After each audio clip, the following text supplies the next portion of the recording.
Querido irmão, querida irmã, estamos quase na conclusão dos tempos quaresmais. Aqui venho para a leitura orante do Evangelho deste domingo, domingo de Ramos, dia 10 de abril. Neste ano, estamos lendo nas igrejas os evangelhos, aos domingos, os evangelhos de Lucas. Para hoje é a narrativa da paixão, longo. A parte até mais breve de Lucas seria 23, 1 a 49. Não é possível, em poucos minutos, uma leitura orante de textos assim tão extensos. Vamos então ler e explicar aqueles aspectos exclusivos do evangelista Mateus. Todos eles, evangelistas, têm uma perspectiva própria e singular para as narrativas da paixão. Paixão, morte e ressurreição do Senhor.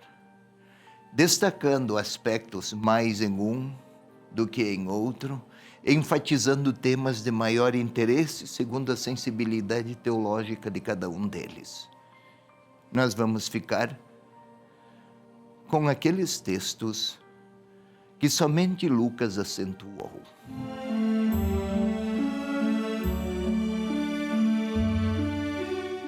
A primeira parte é 23, 8 a 12.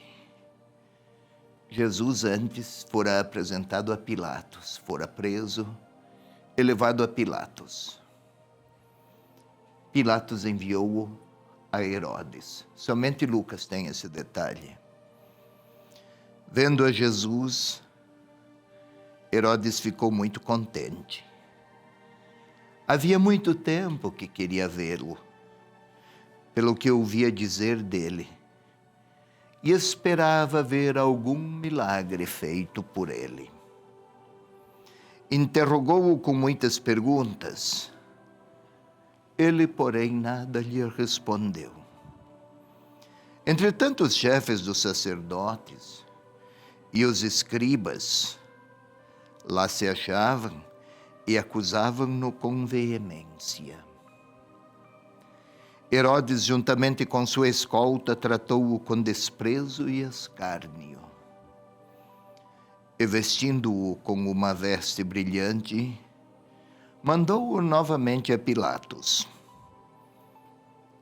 E neste mesmo dia, Herodes e Pilatos ficaram amigos entre si, pois eram inimigos. Conhecemos o restante e vimos Pilatos ceder e atender e entregar Jesus às mãos daqueles acusadores, impostores, homens de dureza de coração, e Jesus fora condenado à crucifixão. E no Calvário, a caminho da crucifixão, havia mulheres que batiam no peito e se lamentavam por causa dele, de Jesus. Ele, o Senhor, porém, voltou-se para elas e disse: Filhas de Jerusalém, não choreis por mim. Chorai antes por vós mesmas e por vossos filhos. Pois eis que dias virão em que se dirá: felizes as estéreis, as entranhas que não conceberam e os seios que não amamentaram. Então começarão a dizer às montanhas: caí sobre nós, e às colinas: cobri-nos. Porque se assim fazem com o lenho verde, o que acontecerá com a madeira seca? Esse é um texto unicamente de Lucas. Agora, vamos à crucifixão.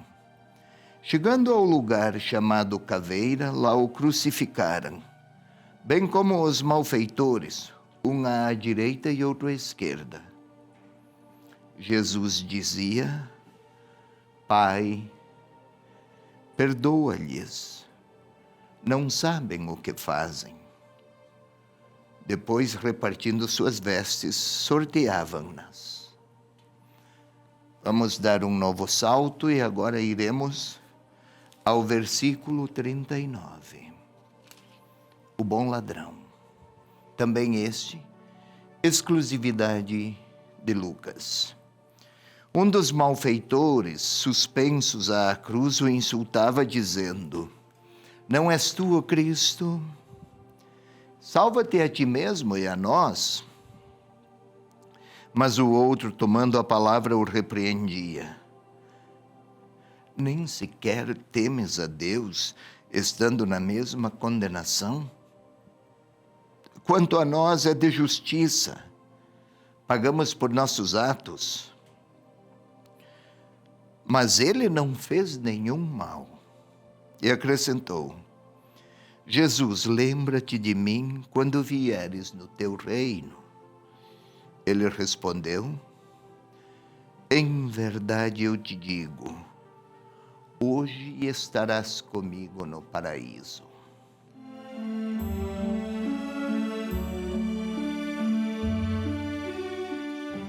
São estes textos, meu irmão, minha irmã, que compõem sobre a narrativa da paixão do Senhor Jesus, compõem aquelas exclusividades lucanas, assim chamadas, aspectos da narração, paixão, morte de Jesus, aspectos exclusivos de Lucas.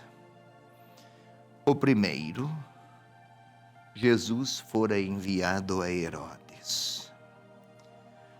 Herodes ficara muito contente, pois desde há muito desejava ver Jesus e presenciar algum daqueles milagres prodigiosos. Queria ver o espetáculo.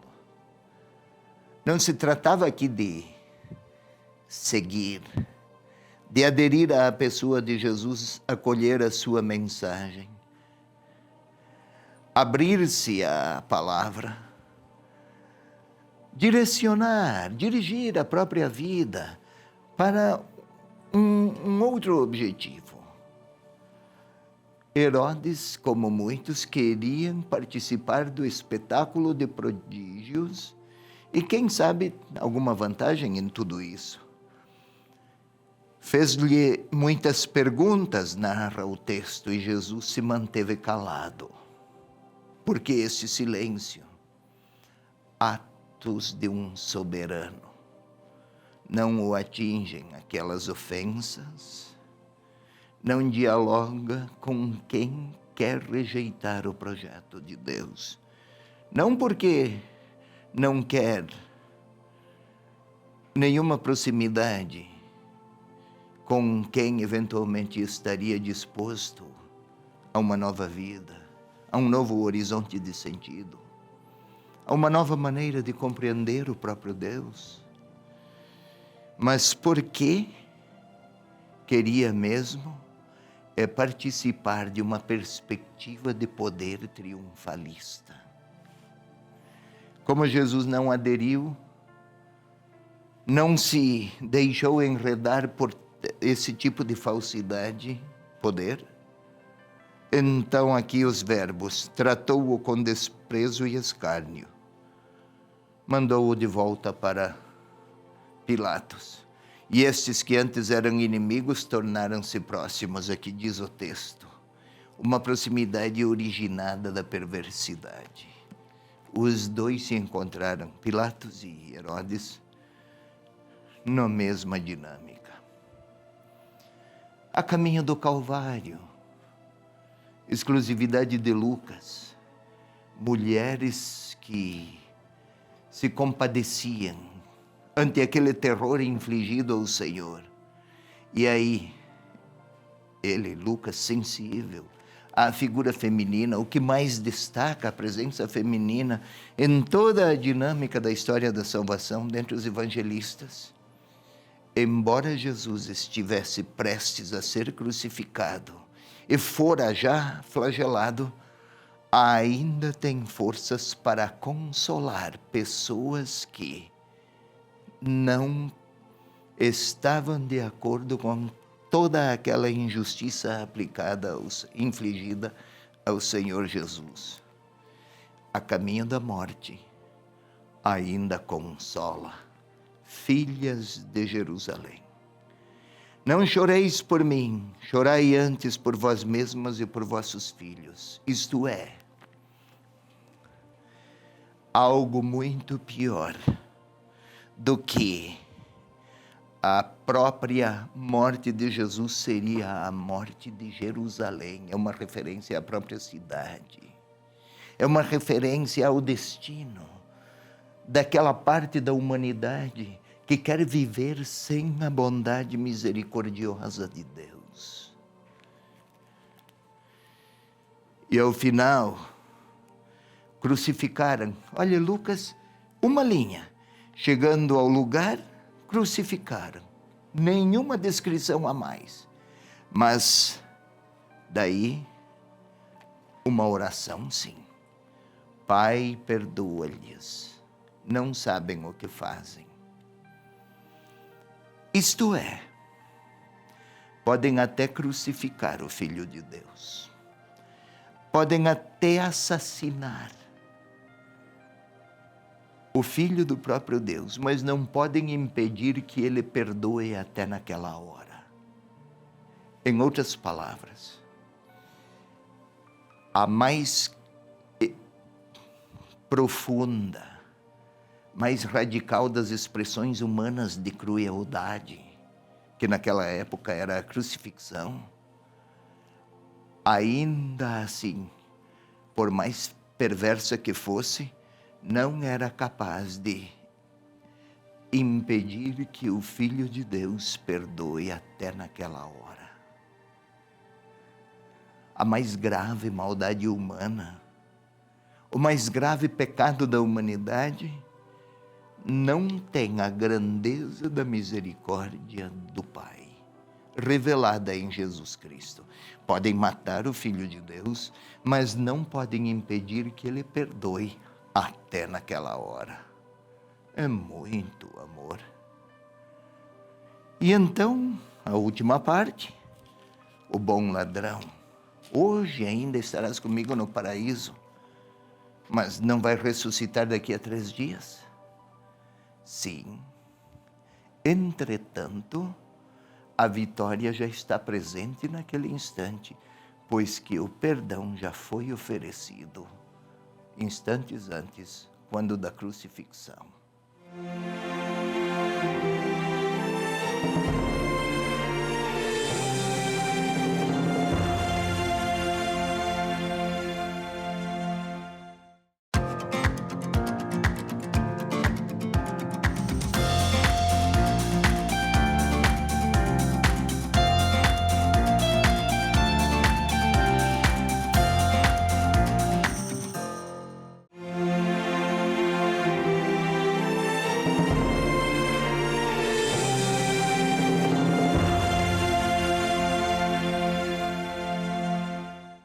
Querido irmão, querida irmã, vamos agora à parte orante do Evangelho deste domingo de Ramos, dia 10 de abril. Longo o texto, vamos ter que reduzir para o momento de agora os versículos, vamos nos fixar naquelas exclusividades de Lucas. Mas é importante que lancemos um olhar contemplativo a tudo o que aconteceu lá, de maneira que possamos participar do significado teológico, não apenas de eventos do passado, mas de realidade de salvação, que tiveram lugar na história, no passado, mas que permanecem para o presente de maneira muito viva e com grande potência do Espírito Santo para quem quer ler com fé. Queira fechar os olhos, meu irmão, minha irmã. Vamos começar assim, como sempre, pacificação interior, para que não sejamos aprisionados ou agrilhoados pela distração.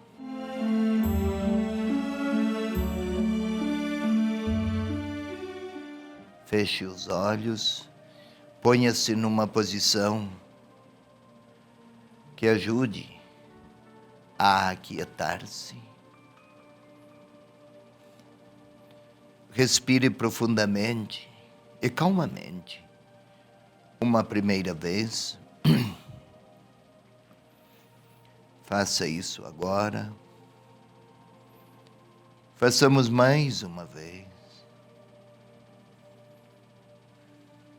É importante, ainda uma terceira vez.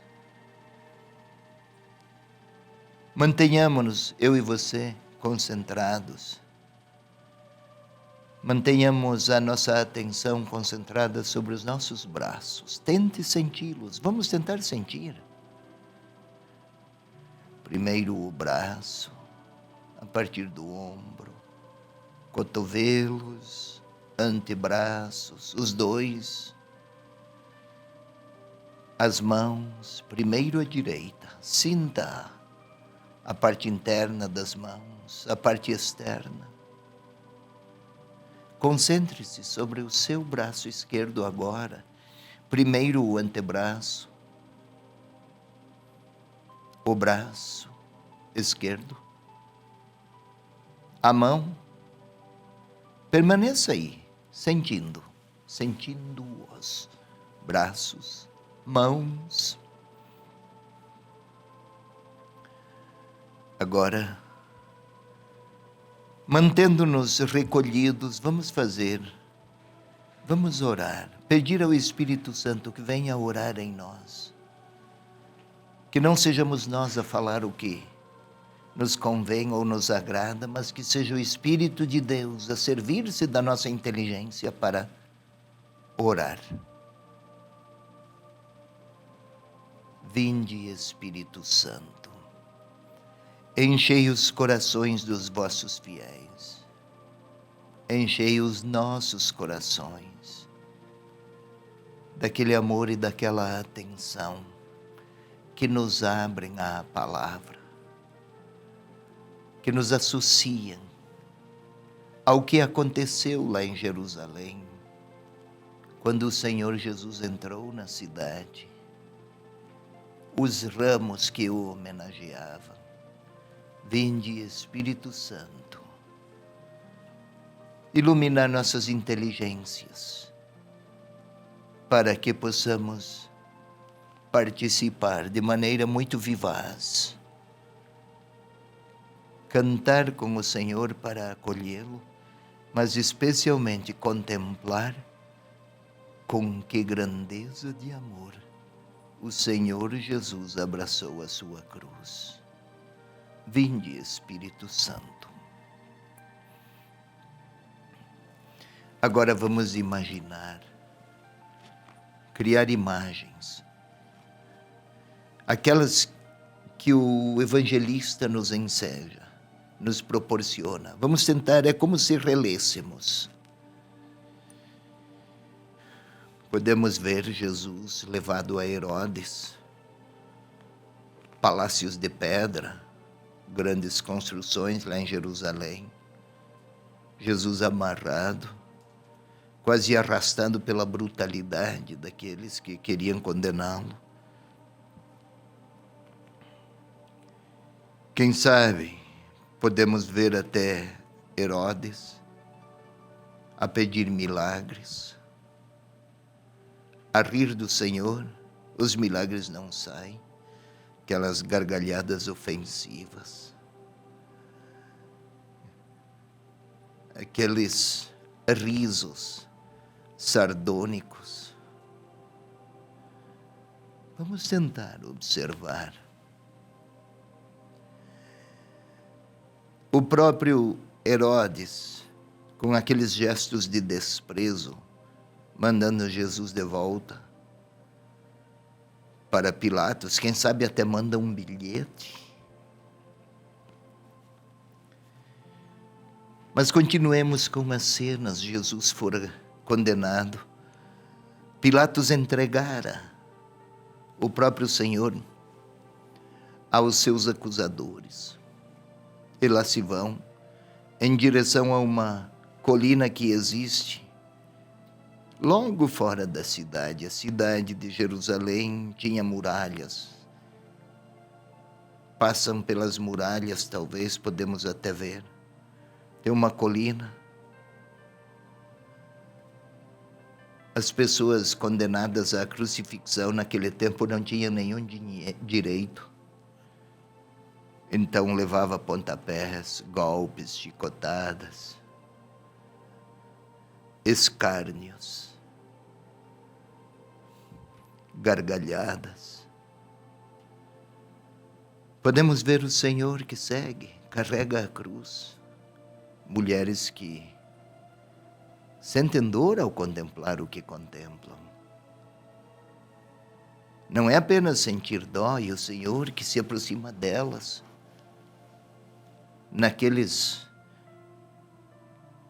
naquelas experiências de dor e de terror, ainda olha para elas.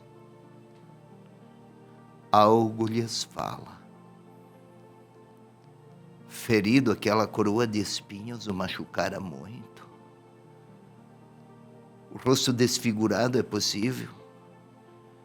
Manchas de sangue nas vestes. Vamos um pouco mais. Jesus está sendo crucificado. Era a mais dolorosa e a mais intensa e a mais atroz das dores que na época se conhecia. Gritavam desesperados os sentenciados que eram crucificados. Muito. Gritos de dor lancinante. Talvez o Senhor também esteja a sofrer. Muito. Não, talvez. Foi muito o que sofreu. Lágrimas, quem sabe. Seu corpo se contorcia, é bem possível. E lá estão os soldados a cravejá-lo. Cravos, marteladas, sofrimento.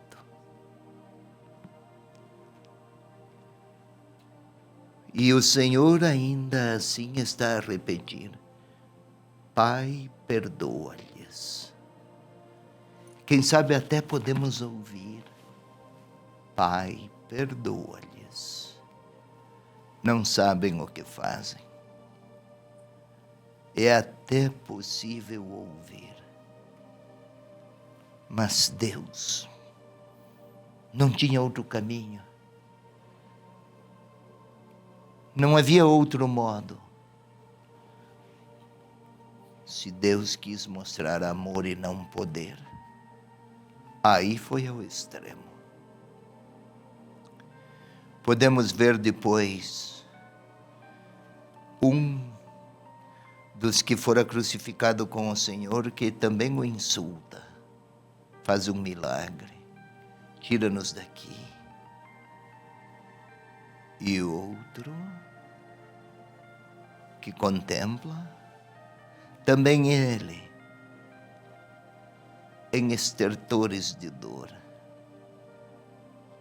Duas interpretações, da parte de um o desespero, da parte de outro a possibilidade de conferir sentido até àquela tragédia. Quem sabe com a voz já sem forças, sem vitalidade, posso até ouvi-lo dizer: lembra-te de mim, Senhor, quando estiveres no teu reino. E da parte do Senhor a resposta: hoje. A vitória existe sim, já está atuando. E agora vamos nos colocar lá, contemplando o Senhor. Talvez eu seja um daqueles que também, como Herodes, me decepcione porque o milagre que eu queria ver não veio.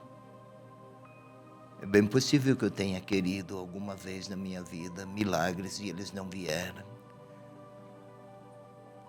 Herodes ridicularizou. Talvez eu tenha me decepcionado, foi a minha experiência. Mas é bem possível que eu não tenha conseguido perdoar ainda alguém. Eu esteja a contemplar o Senhor, contemplei-o orando para que o Pai perdoe. Talvez eu agora deva dizer ao Senhor, eu ainda não perdoei, eu não consigo. Vem perdoar em mim, Senhor Jesus, aquela pessoa. Talvez seja a hora de eu dizer isso. E se eu aceito perdoar com o Senhor, talvez Ele possa dizer algo a mim. Estarás comigo no paraíso. Desde que eu realmente desejo, com o Senhor Jesus, ser bom até com quem não foi bom comigo. Talvez Ele queira conversar comigo. Ele do alto da sua cruz. E eu a contemplá-lo. Sobre como anda a minha misericórdia, o modo de ser misericordioso e de perdoar quem eu ainda não perdoei. Ele de lá da sua cruz me olha, eu olho para ele. Assunto, o perdão. O que tenho eu a falar, a lhe dizer? O que quer ele dizer a mim? É hora da minha oração.